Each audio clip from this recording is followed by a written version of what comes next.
Hi student, कैसे हैं आप सभी। मैं आशा करता हूँ आप सभी ओके होंगे।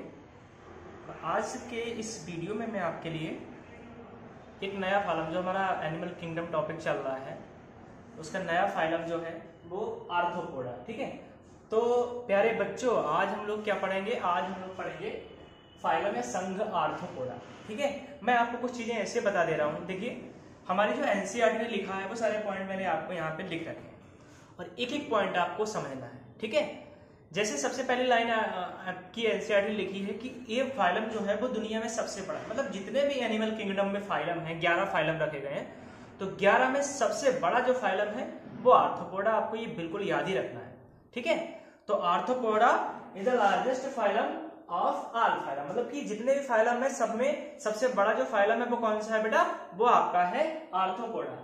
ठीक है, अब देखो यहां से मैं स्टार्ट करता हूं आपके लिए आज की बात पूरी। आप वीडियो को पूरा देखिए, तभी आपको ये संघ आर्थ्रोपोडा समझ आएगा, वरना आप इसे नहीं समझ सकते।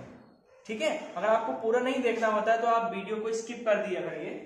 देखिए, इसमें क्या है? Largest phylum. पहली बात मैंने आपको बताई कि सबसे बड़ा फाइलम है। इसमें सभी कीटों को रखा गया, ऑल इंसेक्ट इंक्लूड, मतलब कि सभी कीट इसमें रखे गए हैं। ये आपको यहाँ पे कीट समझते हैं आप लोग? कीट अभी समझ में आएगा। सभी कीटों को इसमें रखा गया है। ठीक है, और ये जो फाइलम है पूरे मतलब कि सभी जंतुओं का 2/3 भाग बनाता है। लगभग 60 से 70% भाग सिर्फ इस फाइलम के जंतुओं से ही जंतु जगत में रखे गया है।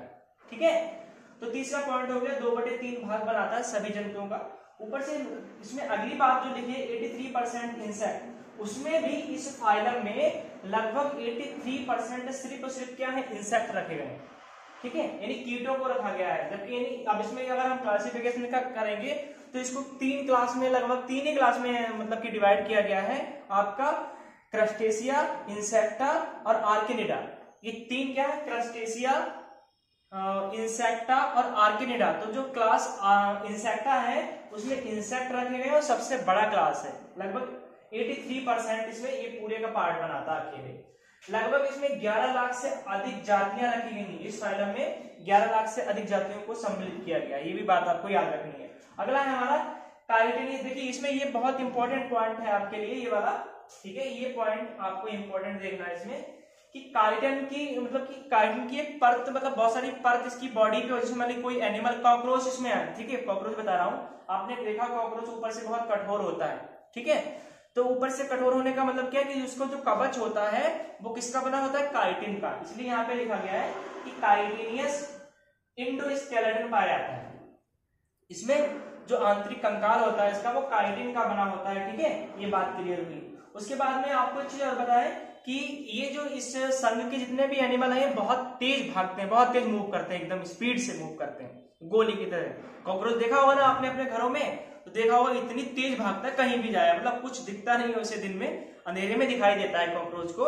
ये बताऊंगा अभी आप इसकी सारी प्रॉपर्टी। अब उसके बाद में आपको काइटिनियस एंडोस्केलेटन पाया जाता है। इनके अंदर काइटिन की परतें पाई जाती है इसकी बॉडी में। ठीक है, जिससे अपने आप का ये एंडोस्केलेटन अंतःकंकाल बना के तैयार करता है। उसके बाद में इसमें लिखा है कि इंटरनल फर्टिलाइजेशन एंड डेवलपमेंट। देखिए, आप फर्टिलाइजेशन समझते हैं क्या होता है? फर्टिलाइजेशन का मतलब क्या? मेल फीमेल क्या करेंगे? बाइंड हो और उनके स्पर्म ओवम मिलेंगे तो क्या हुआ? जाइगोट का निर्माण होगा। जाइगोट बनने के लिए निषेचन या फर्टिलाइजेशन कहलाती है। तो इसमें इंटरनल होता है। इंटरनल फर्टिलाइजेशन का मतलब ये होता है कि फर्टिलाइजेशन बॉडी के अंदर होगा। ठीक है, और क्या लिखा है? डेवलपमेंट। डेवलपमेंट का मतलब होता है विकास, परिवर्तन। यानी जाइगोट बन गया, वो धीरे धीरे जाइगोट से कितनी अवस्थाएं आएंगी, उसके बाद में शिशु का निर्माण होगा या नए इंसेक्ट का निर्माण होगा, तो उस क्रिया को डेवलपमेंट बोलते हैं। तो इसमें डेवलपमेंट जो होता है वो डायरेक्ट इंडायरेक्ट दोनों प्रकार का होता है। इंग्लिश का डायरेक्ट इंडायरेक्ट नहीं है यहाँ पे। ठीक है, हाँ देखिए आगे। तो ये इतना पॉइंट क्लियर हुआ आपका। अगले इधर आइए, देखिए अब इसमें लिखा है, अगर हम इसकी बात देखें, जो मैंने यहाँ लिखा हुआ, देखिए ये वाला कलर जो है आपको, इधर देखिए आप लोग इसको, इसमें मैंने लिखा है कि आर्थ्रोपोडा को मैंने तोड़ के लिख दिया है। एनसीईआरटी ने भी लिखा है आपका आर्थो और पोड्स, यानी पोडा। तो आर्थो का मतलब होता है ज्वाइंट और पोड का मतलब पैर, लेग्स। तो इनके जो पैर होते हैं, इनके जो लेग्स होते हैं, इस संघ के जंतुओं के टांगे पाई जाती है। कई भागों में डिवाइड, 4-5 भाग होते हैं। जैसे कॉकरोच की बताऊंगा अभी आपको कॉकरोच की टाइप स्टडी भी है आपके चैप्टर में, आप कॉकरोच पढ़ेंगे तब मैं उसको आपको बता दूंगा। कहने का मतलब इनके जो पैर होते हैं वो छोटे छोटे पार्ट में डिवाइड होते हैं, सेगमेंटेड होते हैं उनके पैर। क्या होते हैं? सेगमेंटेड होते हैं, जिनमें सेगमेंटेशन की भी क्रिया पाई जाती है, इसलिए यहाँ पे लिखा हुआ है मेटामेरिक सेगमेंटेशन। मेटामेरिक सेगमेंटेशन का मतलब बेटा ये होता है इनकी बॉडी जो होती है इनकी वो बाहर से और अंदर से दोनों भागों में अलग अलग दिखाई देती है। ठीक है, तो सेगमेंटेशन हमने इससे पहले जो आपका फाइलम पढ़ा था एनलिडा उसमें भी था। तो ये चीज, अब ये चीज समझ में होगी आर्थ्रोपोड्स। ठीक है, अब इसमें लिखा है बॉडी। बॉडी देख लेते हैं इनकी बॉडी होती है 3 भागों में डिवाइड। ध्यान समझिए, संघ आर्थ्रोपोडा के सभी जंतुओं की बॉडी 3 भागों में डिवाइड होती है। नंबर 1 हेड, सिर बोलते हैं, नंबर 2 थोरैक्स, बक्ष बोलते हैं, और नंबर 3 एब्डोमेन, इसे उदर बोलते हैं। तो सिर, बक्ष, उदर में इनकी बॉडी क्या होती है? डिवाइड होती है सभी जंतुओं। ये बात क्लियर हुई। उसके बाद में इसमें लिखा है ऑर्गन सिस्टम लेवल ऑर्गेनाइजेशन। अब यहां से ये पॉइंट कुछ ऐसे हैं जो सभी में आगे जाएंगे। ठीक है, ऑर्गन सिस्टम लेवल से आगे कोई लेवल नहीं होता है।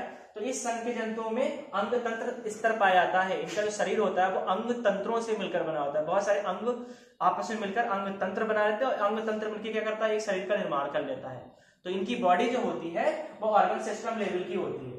इनमें अगर जर्म लेयर की बात करें, जर्म लेयर का मतलब आउटर मेम्ब्रेन जो होती है इनकी वो ट्रिप्लोब्लास्टिक एनिमल होते हैं। ये कैसे होते हैं? ट्रिप्लोब्लास्टिक, यानी 3 स्तर की लेयर होती है, एक्टोडर्म, एंडोडर्म और मीजोडर्म। ठीक है, इनकी जो जर्म लेयर होती है वो ट्रिप्लोब्लास्टिक होती है। ये ट्रिप्लोब्लास्टिक एनिमल होते हैं। बायलैटरल सिमेट्री मैंने आपको पहले भी बता दिया। बायलैटरल सिमेट्री का मतलब क्या हुआ? इनकी जो बॉडी होगी वो केवल एक जगह से 2 भागों में डिवाइड हो सकती है। ठीक है, इनकी बॉडी केवल एक जगह से 2 भागों में डिवाइड होती है। इस प्रकार की जो सिमेट्री होती है वो बायलैटरल सिमेट्री कहलाती है। तो ये एनिमल बायलैटरल सिमेट्रिकल एनिमल होते हैं। इतनी बात समझ में आई? अगला पॉइंट देखते हैं, सीलोम। देखिए सीलोम, सीलोम क्या होता है इसका? पिछले में एनलिडा में भी ट्रू सीलोम था। सीलोम का मतलब ये होता है कि इनकी जो सीलोम होता है वो क्या होता है, यानी इनकी बॉडी वॉल और एलिमेंट्री कैनाल के मध्य क्या होता है? एक कैविटी पाई जाती है, उसे बोलते हैं सीलोम। तो ये सीलोमेट होते हैं। मेटामेरिक सेगमेंटेशन मैंने आपको बता दिया, इनकी बॉडी जो होती है वो छोटे छोटे खंडों में डिवाइड होती है, जैसे 3 पार्ट।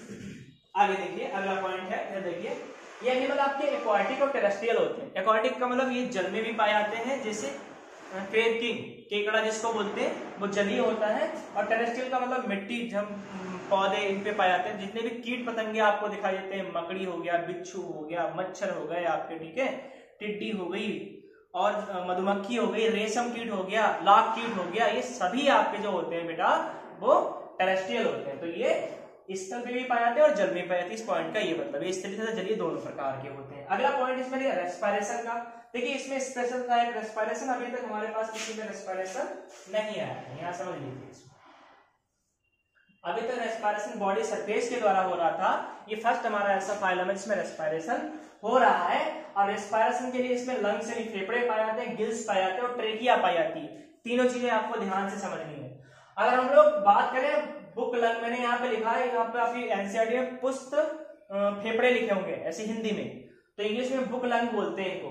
तो बुक लंग का मतलब क्या हुआ कि किताब की तरह एक ऐसे स्ट्रक्चर होता है, जैसे लगता है कि किताब के पेज में पलट के रख दिए हुए ऐसे तरीके से, इस तरीके से संरचना पाई जाती है जिसे बुक लंग बोलते हैं। और वैसे ही गिल्स, बुक गिल्स होते हैं। अब जो जल में पाए जाएंगे उनके अंदर तो इसके द्वारा यानी बुक गिल्स के द्वारा श्वसन क्रिया होगी, और जो टेरेस्ट्रियल होंगे उनके द्वारा क्या होगा? लंग्स यानी क्या होंगे? ये फेफड़ों के द्वारा क्या करेंगे? क्रिया करेंगे। ठीक है, उसके बाद में ट्रेकियल सिस्टम लिखा है, तो इसके अंदर हम लोगों के जैसे ट्रेकिया भी पाई जाती है इसमें, जो इंसेक्टा वाले वर्ग के जंतु हैं। तो इनमें रेस्पिरेशन बुक लंग गिल्स तथा ट्रेकियल सिस्टम के द्वारा होता है, श्वसन हो गया। उत्सर्जन देखते हैं, इसमें स्पेशल टाइप उत्सर्जन होता है। एनलिडा में हमने उत्सर्जन क्रिया जो पढ़ी थी वो नेफ्रिडिया के द्वारा, नेफ्रिडियम के द्वारा एनलिडा में होती है, लेकिन इसमें जो होती है मेलपिगियन ट्यूब्यूल पाई जाती है। मेलपिगियन ट्यूब्यूल एक ऐसी संरचना होती है जो आप भी पढ़ेंगे भी जब हम कॉकरोच पढ़ाएंगे आपको, ठीक है। तो इसमें आपको सिर्फ अभी यहाँ ये याद रखना है कि इसमें जो उत्सर्जन क्रिया होती है वो मेलपिगियन ट्यूब्यूल के द्वारा होती है, ठीक है। अगला देखा ओपन टाइप सर्कुलेटरी सिस्टम। तो इसमें मैंने बताया कि अभी जो हम लोगों ने एनलिडा से स्टार्ट हुआ था उसमें क्लोज टाइप था, इसमें ओपन टाइप होता है। ओपन टाइप का मतलब होता है कि इसमें जो ब्लड होता है वो ब्लड वेसल्स के अंदर फ्लो नहीं करता है, कैपिलरीज के अंदर फ्लो नहीं करता है, प्लाज्मा में पूरी तरीके से घुला रहता है। ठीक है। तो ओपन टाइप इसमें सर्कुलेशन होता है, इनमें परिसंचरण तंत्र कैसा बंद प्रकार का पाया जाता है। बाद में लिखा है इनमें ग्रीन ग्रंथियां पाई जाती है, ठीक है। इसमें क्या होता है ग्रीन ग्रंथियां। इसका ये इंपॉर्टेंट पॉइंट है कंपाउंड आइज, इसको नोट डाउन कीजिए आप लोग। कंपाउंड आइज का संयुक्त नेत्र पाए जाते हैं। बेटा बहुत ध्यान से समझिए संयुक्त नेत्र का क्या मतलब होता है। हम लोगों के अंदर कैसे कंपाउंड आइज नहीं है, क्योंकि हम केवल एक बार में एक ही दिशा में देख सकते हैं, ठीक है। लेकिन संघ जो आपका आर्थ्रोपोडा है, इस संघ के जितने भी जंतु होते हैं उनमें एक टेंडेंसी ये होती है, क्या होती है कि वो उनकी दो आंखें होती हैं, तो वो दोनों आंखें अपनी अलग अलग साइड में मूव कर सकते हैं एक बार में, ठीक है। क्या कर सकते हैं अलग अलग साइड में मूव कर सकते हैं। तो इस प्रकार की जो आइज होती है वो कंपाउंड आइज कहलाती है, संयुक्त नेत्र इनको बोलते हैं, ठीक है। यानी दोनों साइड में एक बार में देखा जा सकता है, ये आपकी क्वालिटी होती है कंपाउंड आइज की। मोस्टली ओविपेरस होती है, मतलब कि अधिक से अधिक इसमें क्या करते हैं एग ले करते हैं, अंडे देने वाले जंतु होते हैं। कैसे होते हैं अंडे देने वाले। एक पॉइंट इसमें और ले लीजिए कि कैसे होते हैं ये बेटा यूनिसेक्सुअल होते हैं। यूनिसेक्सुअल का मतलब समझते हैं आप लोग, यूनिसेक्सुअल एनिमल। यूनिसेक्सुअल का मतलब क्या है कि मेल फीमेल कैसे होते हैं सेपरेट होते हैं, डाइसियस होते हैं। एक ही एनिमल के अंदर ना होकर अलग अलग बॉडी में क्या होते हैं मेल फीमेल ऑर्गन्स पाए जाते हैं। तो यूनिसेक्सुअल या डाइसियस होते हैं एनिमल, एक लिंगी सही बोलते हैं जिसको, एक लिंग मतलब कि एक लिंग अलग एनिमल, मादा अलग नर अलग होते हैं। तो ये बात क्लियर हुई। अब आप देखिए इसके जो मैंने चित्र 2-3 दिए हैं, ठीक है। जैसे कॉकरोच दे रखा है मैंने आपको इसमें, ठीक है। स्पाइडर दे रखा है मैंने आपको इसमें, लाख कीट दे रखा है इसमें मैंने आपको। तो ये आप स्क्रीन पे देखिए, ये जो चित्र हैं इनसे आप समझ सकते हैं। बाकी एनसीईआरटी ने इसके सिवाय बेटा एनसीईआरटी ने आपको बहुत सारे एग्जांपल्स दिए हैं आपकी बुक में, और इनके जूलॉजिकल नेम भी लिखे हैं। यहाँ पे मैं आपको सारे लिख के नहीं बता सकता हूँ, ठीक है। जैसे मधुमक्खी का एपिस इंडिका होता है, रेशम का क्या होता है आपका बॉम्बेक्स मोरी, ठीक है। ऐसे लाख टिड्डी मच्छर सारे के सारे आपके क्या दे रखे हैं एनसीईआरटी ने दे रखे हैं। तो आप उनसे एग्जाम्पल देखिए। तो अब मैं आशा करता हूं कि आपको ये फाइलम समझ में आया होगा पूरी तरीके से। बेटा वीडियो को ज्यादा ज्यादा शेयर करें ताकि और लोग भी इससे कुछ लाभ ले सकें इस कंडीशन में। अगर आपका कोई सुझाव होता है तो आप कमेंट बॉक्स में कमेंट मतलब कि दे दिया करिए, आप बता दिया करिए पूरी तरीके से कि सर ये चीज आप ऐसे बताइए, मुझे समझ नहीं आ रही है, हिंदी इंग्लिश की कोई प्रॉब्लम आती है। वैसे मैं इस तरीके से आपको इसमें पढ़ाता हूँ ताकि इंग्लिश और हिंदी मीडियम दोनों मीडियम के आप भैया बहन जो है वो पढ़ सकें, आसानी से आपको सारी चीज क्लियर हो सके, कोई प्रॉब्लम ना हो आपको, ठीक है। तो इस तरीके से हमारा फिनिश होता है आज का क्या फाइलम एनिलिडा, ठीक है। अब अगले फाइलम में हम लोग बात करेंगे अगले फाइलम में। तो आप स्वस्थ रहिए, अपने चारों तरफ साफ सफाई रखिए, कोरोना वायरस जो चल रहा है अपने आप को प्रोटेक्शन में ही रखिए, ज्यादातर फेस मास्क और सोशल डिस्टेंसिंग का पालन करिए विशेष रूप से बाहर जाते समय, ठीक है। मिलते हैं अगले वीडियो में।